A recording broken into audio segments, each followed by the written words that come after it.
जवन चाहता हमारा से जान बियाहवा के बाद मिलेगा चले कोई हरम रहो सावधान बियाहवा के बाद मिलेगा।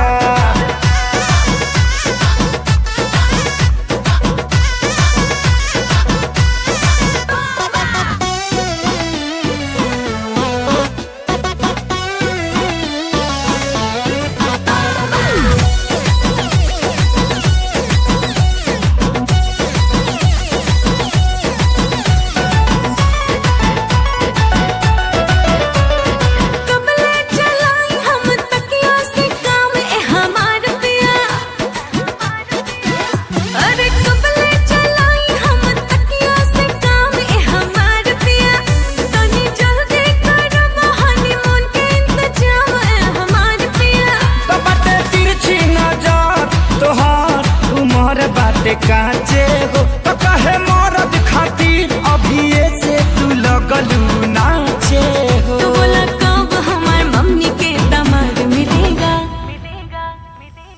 जवन चाहता हमारा से जान बियाहवा के बाद मिलेगा अभी नहीं हरे में कुट गेहूं